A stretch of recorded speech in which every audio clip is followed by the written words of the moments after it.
Thank you. Thank you very much. Did you hear what the cow said to the farmer on a cold winter morning? Thanks for the warm hand. Anyway, it's going to get better, so don't panic on me. I start small. Nice to see all of you. How many of you have never seen me before? This is your first time? Oh, wow, most of you, okay. I keep thinking for sure I'm more famous than that, but, you know, that is the truth. I'm delighted to be here. Been looking forward to it for a long time. And it's nice to be back. You know, I was here not too long ago. It's nice to be invited back. It says something when you're invited back. It doesn't say everything, but it says something. Maybe it says, let's give him one more chance, right? See if he can get it right this time. But I'm delighted to have all of you here. We're going to spend the day together. I feel two major responsibilities, and I'm sure you can guess what those are. Number one is to make sure you get your money's worth, right? When you shell out your cash, especially these days, you want to make sure you get full value for the money you spent. And I know the tab for the seminar was not that much. Pretty modest fee to get in. Most of you, your tips for the week, right? So it wasn't that much. But I want you to be able to say when you walk out of here today, it was worth my money. But my biggest responsibility is to make sure you get your time's worth. And the reason I say that is because time is more valuable than money. In fact, you might start your notes with that. Time is more valuable than money. You can get more money, but unfortunately you can't get more time. If somebody asks you to spend your money, that's pretty easy, right? We live in America. We're wealthy. So the money's not the problem. But what if somebody asks you to spend a day, right? You got to think that over carefully. And I know you did. I wouldn't waste one of my days, not for anybody, not for anything. Once I understood how valuable they were, I don't waste any. But to make an investment like today of your money and your time, I appreciate that. Today's going to be costly for me. It's going to cost me one of my days to be here, right? And some money, of course. But, you know, I don't need the money. I take the money, but I don't need the money. But guess what I do need? The time. So I'm here not to just joke with you. I'm here not to just tell some funny stories and give a performance and walk away. I'm here to give you some value, and I want to make it worth your time. I'm going to invest a day. You're going to invest a day. Let's get the most out of it and see what we can walk away with today. Anyway, for you that have not seen me before, just very briefly, let me just tell you my story. I grew up in Idaho, farm country, southwest corner of Idaho. In fact, my father still lives on the old homestead where I grew up. He'll be 89 his next birthday. He still hasn't retired. I'm proud of my dad. He's never been ill. He's really something. I'm trying to get him to retire this year, 88. I'm telling my father, what a good year to retire when you're 88. And he says, hey, talk to me in 10 years, right? I might be ready. But anyway, I went to high school. I graduated. I went to college 1 year. Halfway through my second year of college, I decided I was smart enough, so I quit. One of my major mistakes. I should have stayed in school. But I thought, heck, you know, I'm smart enough to get a job. That's what life's all about, right? Get a job, pay your bills, work hard, stay out of trouble, keep your fingers crossed, hope for the best. And I figured I was at least prepared to do that. So I quit college and went to work. A little while later, got married, got my little family going, and I'm out there doing what I thought was the best I could.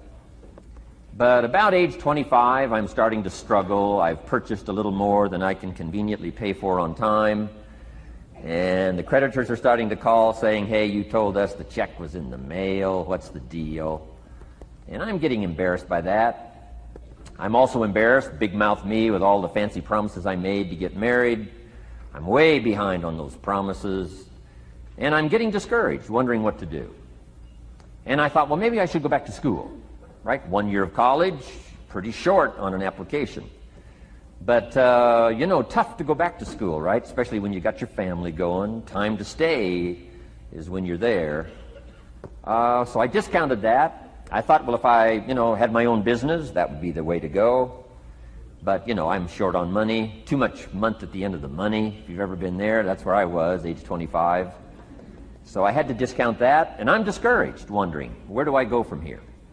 And then the miracle happened for me. Good fortune came my way. And who can explain good fortune? I don't know. Remarkable things that happen to you at a particular time. Sometimes it's just unexplainable how those things happen. One of my friends says, well, hey, things don't just happen. Things happen just. Another good note for your notes. Things don't just happen. Things happen just. And maybe that's it. I don't know. I'm an amateur on life, I guess like most of us are, trying to figure it out, how to make it valuable. But I was ready. And my good fortune was, at age 25, I met a very wealthy man. His name was Mr. Schoaf, Mr. Earl Schoaf. A friend of mine had gone to work for him, and he started telling me about this man. He said, you got to meet this man I've gone to work for. He's wealthy, but he's easy to talk to. And he's got a unique philosophy of life. And the more he kept talking about this man, I thought, well, I've got to meet this man. So sure enough, shortly after that, I had a chance to meet this remarkable wealthy man, and I was impressed. He was wealthy. Sure enough, he was easy to talk to. I was so intrigued, within a few minutes, I said to myself, if I could be like him, farm boy from Idaho, if I could be like him, I'd give anything. And then I thought, if I could just get around somebody like him, and if he would teach me what to do, I would be willing to learn. I'm coachable. And that was my good fortune. A few months later, this wealthy man that I met, Mr. Schoaf, took a liking to me, hired me, gave me a job. I went to work for him. And I spent the next 5 years in his employ. And then, unfortunately, he died at the end of that period, at age 49. His last 5 years, but the first 5 years of my new life, I got to spend with this remarkable man, and my dream came true. He coached me. He taught me. He taught me the books to read. He taught me the disciplines. He taught me the changes to make in my language and personality.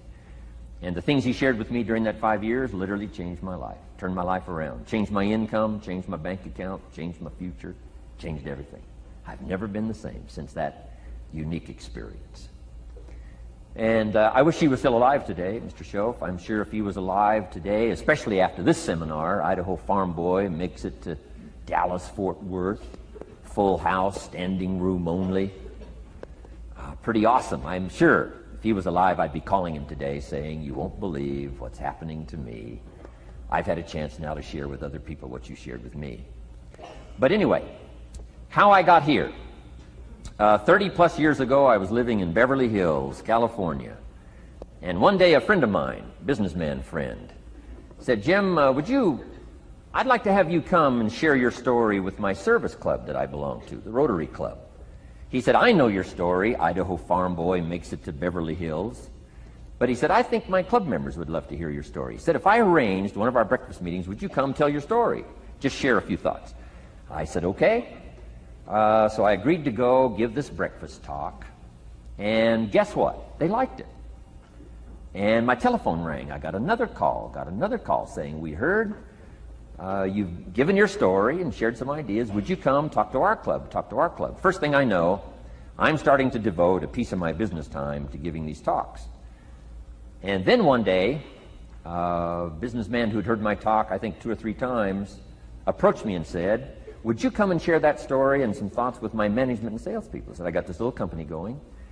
And he said, if you'd come tell your story to my organization, he said, I'd be happy to pay you. And I thought, wow, wouldn't that be something? So I agreed to go do it, and I got paid. Little did I know, another fortune was waiting for me to translate my ideas into talks and speeches and seminars. Now I've written some books. It's on cassette tape. And now I get to travel around the world. Last year I was in Japan and Israel, Spain, Mexico, Australia, New Zealand, France, Germany, Canada, and now Dallas-Fort Worth. So. Idaho Farm Boy gets to travel around the world and share his story, and here I am today. Anyway, it's almost too much for me to comprehend. From where I started, raised in obscurity, in a little small farm community, and now to be here today is pretty awesome for me. So anyway, that's just a little bit about my story. My story is probably more intriguing for me than it is for you, but I wanted to hear it again, so I thought I would just, bore you with it.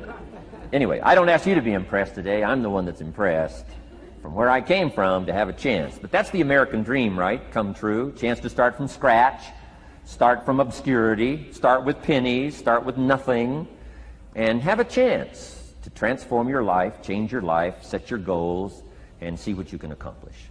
So anyway, that's how I got here. And I'm just delighted that this day has arrived, and I truly want to make it valuable for you. Let's go to work.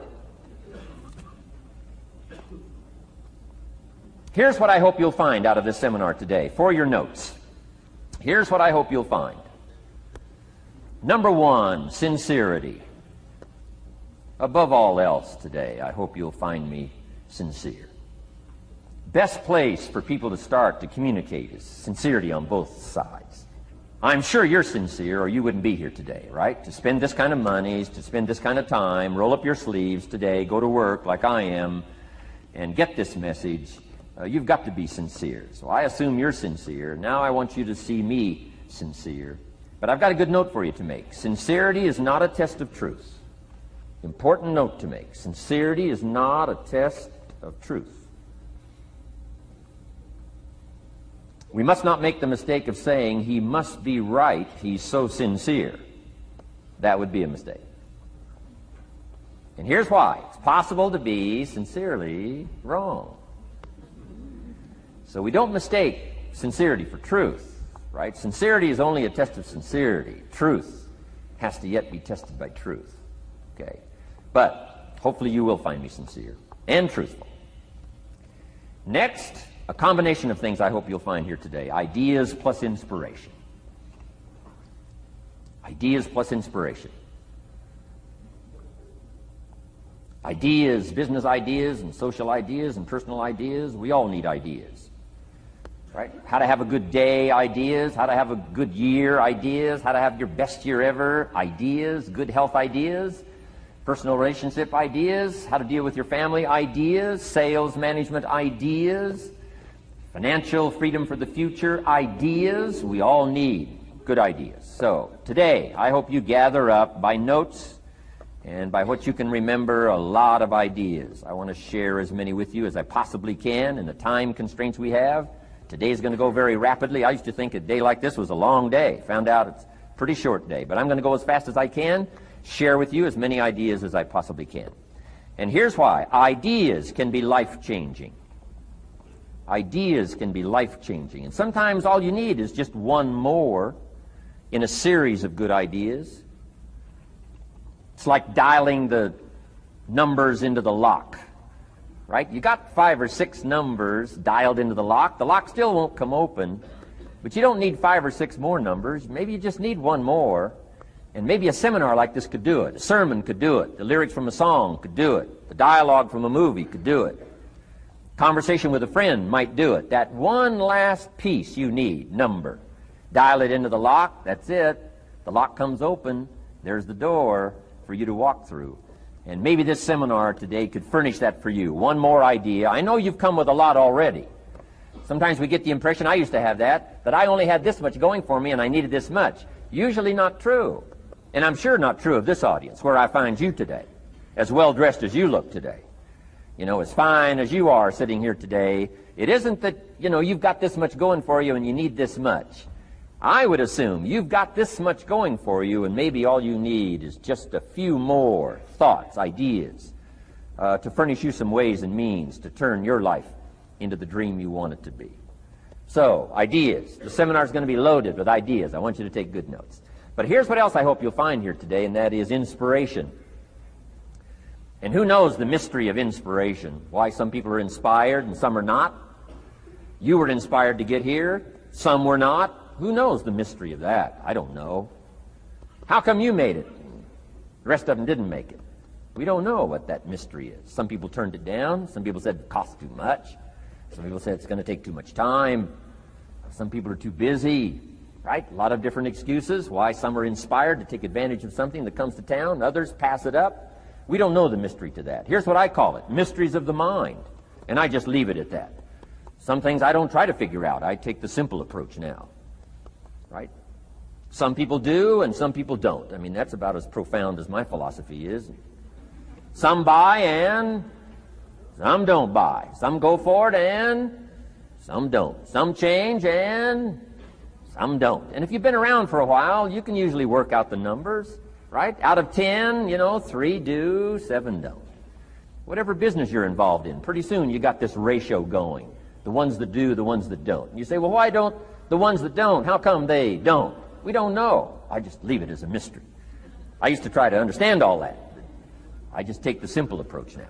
The guy says, this happens to me, this goes wrong for me, and all this stuff goes wrong for me. How come all this stuff happens to me? I say, I don't know, it beats me. The best I've been able to figure out is those kind of things always happen to people like you. I mean, right? That's the best I got. I don't know. I'm an amateur on this stuff. What do I know? So, just take the simple approach, right? That's how it is. Who knows? Interesting story says, the day the Christian church was started.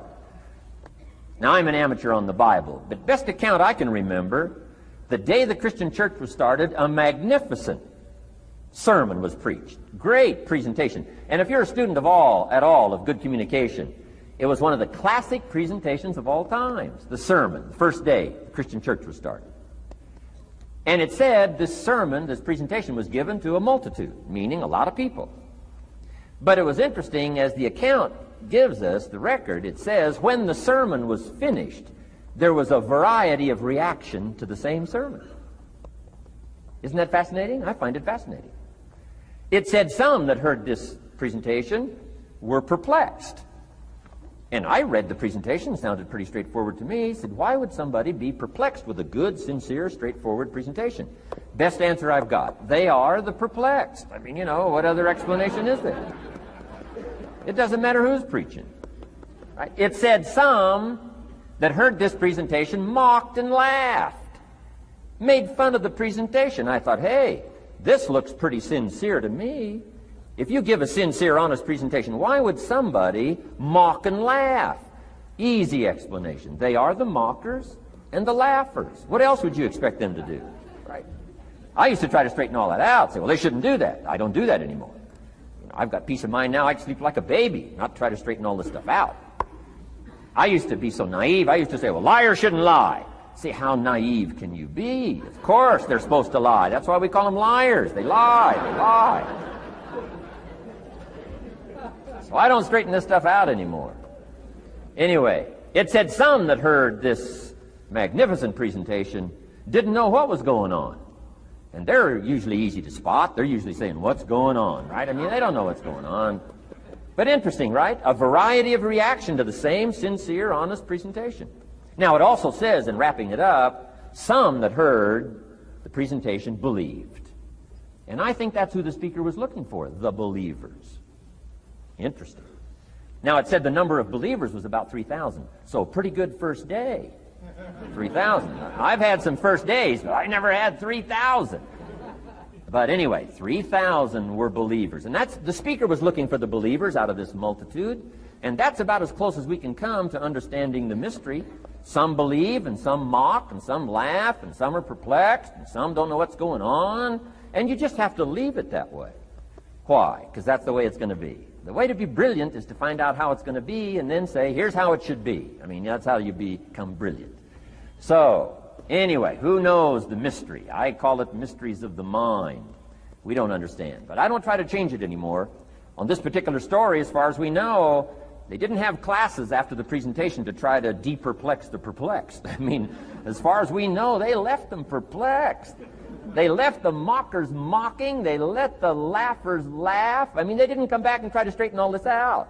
You say, well, how can you build a church? Well, make another presentation, and you'll get some believers and some mockers and some laughers and some who don't know what's going on. So that's about the best we can do.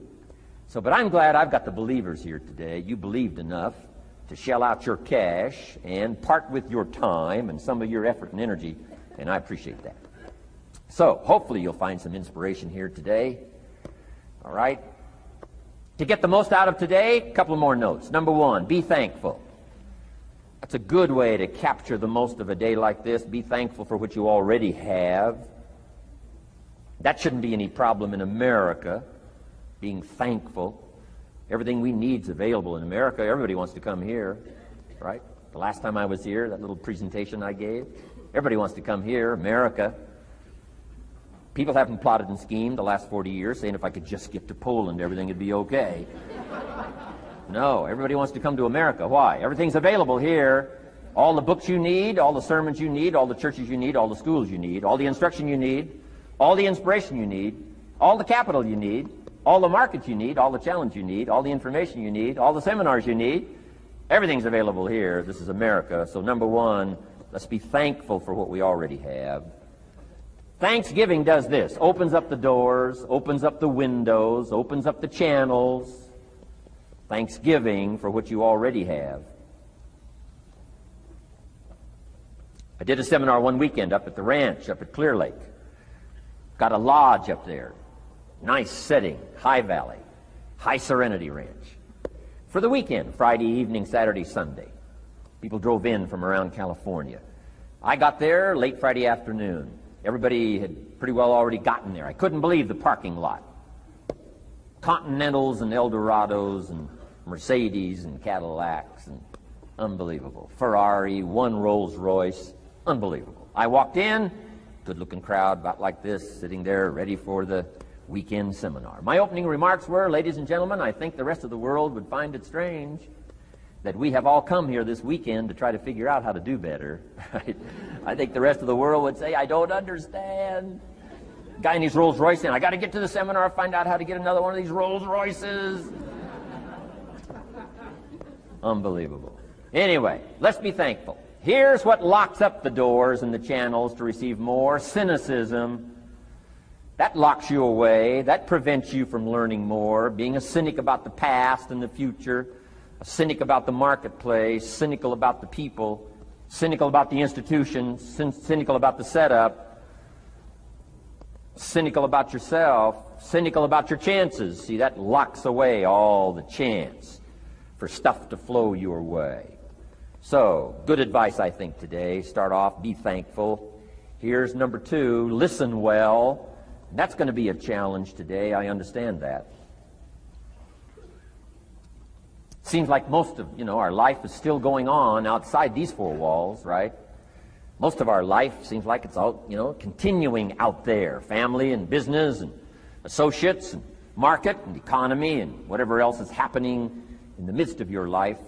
And to sort of, pull your attention from what's going on out there and put it in here for just a few hours, I know is a challenge. But do the best you can, listen well.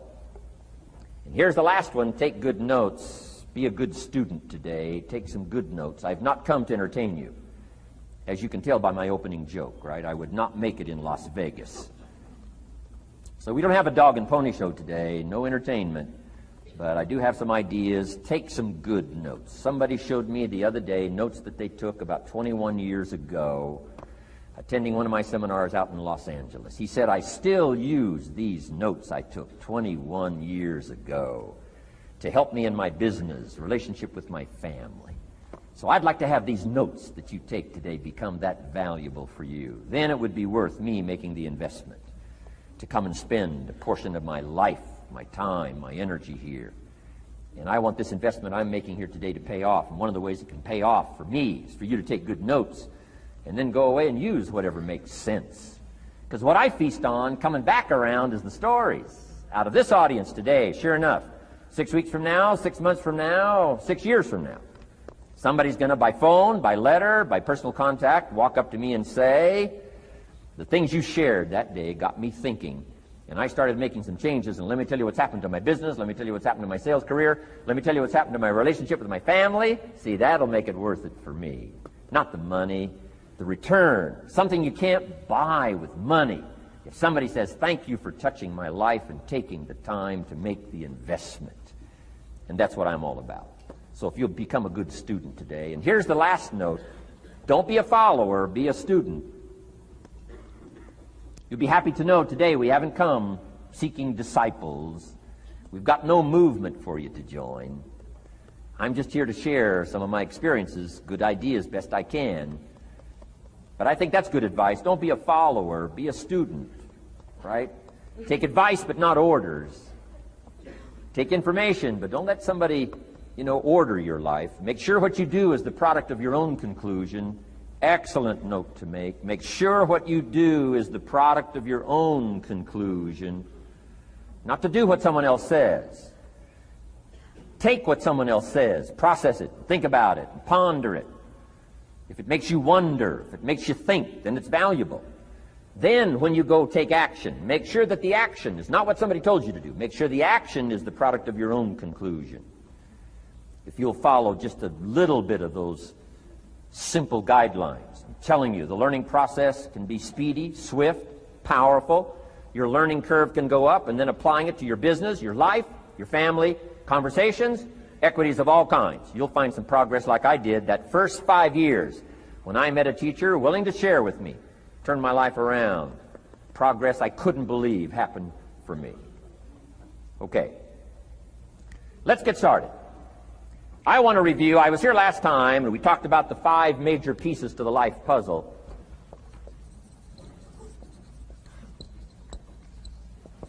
And I just want to review those because it lays such a good foundation for all the rest that I want to share with you today. We got a lot of subjects to cover, so we're going to go rather swiftly, okay? Put on your mental track shoes here and run with me today, because I'm going to deal mostly in concepts. Expect you to, fill in a lot of the details, because I got a lot to share. I want to get through it all. But let's lay this foundation again of the 5 major pieces. Happens to be the title of my latest book. But I think it is so valuable in laying a foundation. It's some of the things I learned between ages 25 and 30. The teacher who taught me so well. He dealt in these fundamentals, we call these fundamentals. We call these basics. Basics for sports, fundamentals for sports, fundamentals for your business, fundamentals for the way you deal with your family, a few simple things. Few basic things that if you practice every day can make all the difference in the world, how it works out. I boiled it down to 5 major pieces to the life puzzle. Let's just review those. Number 1 is philosophy. Philosophy, as I taught the last time I was here, philosophy, in my personal opinion, is the major determining factor in how your life works out. Philosophy, the major determining factor in how your life works out. Philosophy. To form our philosophy, you got to think. You got to use your mind. You got to process ideas. And this whole process over a lifetime, starting way back here when we were children, schools that we've attended, our parents, our experiences, all this stuff that we've processed by the thinking process helps to develop our philosophy. And in my opinion, each person's personal philosophy is the major factor in how your life works out. Here's what I called it in that last presentation when I was here. It's called the set of the sail. Each person's personal philosophy is like the set of the sail. Now, I used to think it was circumstances that ordered my life. If someone would have asked me at age 25, Mr. Rohn, how come you're not doing well? Pennies in your pocket, creditors calling, nothing in the bank, behind on your promises to your family, you live in America, 25 years old, got a beautiful family, every reason to do well, and things are not going that well for you. What is wrong here? It would not have occurred to me to blame my philosophy. I mean, it would not have occurred to me. Saying, well, I got this lousy philosophy, and that's how come I got pennies in my pocket and nothing in the bank, and things aren't working well. That would not have occurred to me. I found it much easier to blame the government. Much easier to blame the tax problem. I used to say taxes are too high.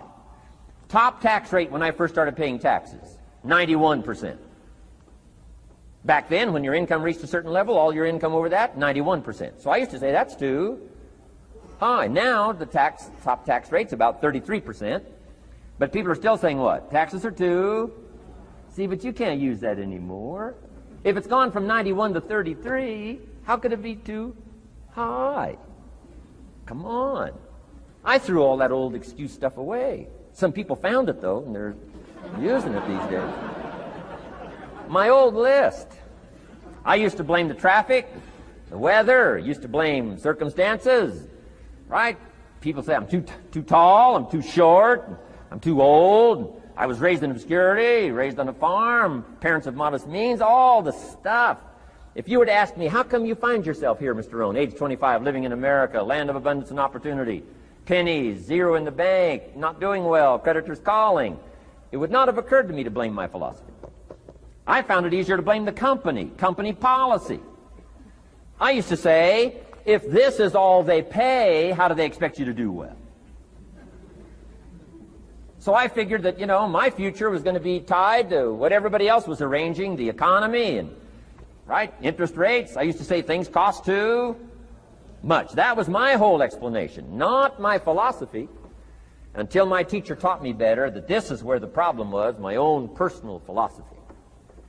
Here's what's exciting about each person's personal philosophy. That's what makes us different than dogs and animals and birds and cats and spiders and alligators. That's what makes us different than all other life forms.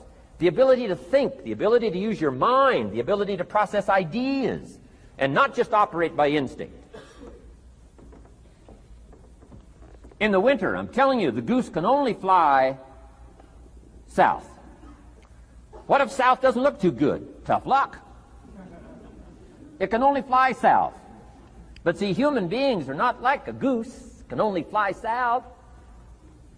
I mean, you can turn around, go north, you can go east, you can go west, you can order the entire process of your own life. And we do that by the way we think. We do that by exercising our mind. We do that by processing ideas and come up with a better philosophy, a better strategy for our life, goals for the future, okay? Plans to achieve those goals. All this comes from developing our philosophy. Philosophy helps us to process what's available. Well, when we get here, we got seed, and we got soil, and we got some rain, and we've got some what? Sunshine, and we've got some seasons, and what? The miracle of life. Now, the key is, what do you do with all this stuff? How do you turn all this stuff that's available here into equity and promise and lifestyle and dreams and future possibilities? All of this that's possible now with human beings, how do you take all this stuff and turn it into this equities and values? Well, it starts with philosophy. What is the seed? What is the soil? What is the sunshine? What is the rain? Is it possible to take some of each of all the stuff that's available and turn it into food and turn it into value and turn it into nourishment and turn it into something spectacular and unique that no other life form can do? And the answer is yes. But you cannot deal with all this stuff and what to do with it unless you start refining your philosophy. Think, use your mind, come up with ideas, and strengthen your philosophy. So the seed and the soil and the rain and the sunshine, this is called, the economy and the banks and the money and the schools and everything that's available out there, processing information, what to do with all that, and turn it into equity and value. That is the major challenge of life, my personal opinion. So each person's personal philosophy now is going to determine what you're going to do with seed and soil and sunshine and rain and miracle, the change of seasons. That's it. My personal opinion. Each person's personal philosophy is like the set of the sail. That's what this seminar is for today. Help you to trim a better sail. You don't need a better economy. You don't need better seed and soil. In fact, when it comes to seed and soil and rain and sunshine and seasons and the miracle of life, that's all you got. Now, what if you blame this stuff? Then you're blaming all you got. If you blame the economy, and you blame the schools, and you blame the teachers, and you blame the sermons and the preachers, and you blame, the marketplace, and you blame the company and company policy, what else is there? When some people get through with their blame list, there isn't nothing else. That's all there is. And if you blame the only thing you've got to work with, I'm telling you, it's called mistake colossal in not understanding that that's all you've got to work with. And if this is all you've got to work with, then you don't change the seed, and you don't change the soil, and you don't change the rain, and you don't change the sunshine, you don't change the seasons. Right? Guy says, I'll take 3 springs, 4 summers, 9 falls, no winters. No, you can't fool with this stuff. You got to take it like it comes. Then what do you change to make your life work well? You got to start with your philosophy. Guess what I had to do at age 25 in order to change my own future? I had to change my mind. I had to change my thinking. I had to change my philosophy. I was messed up on what was causing my problem. And once I got that straightened out, that all the stuff I blamed, the government and taxes and the marketplace and the economy and things cost too much, negative relatives, cynical neighbors,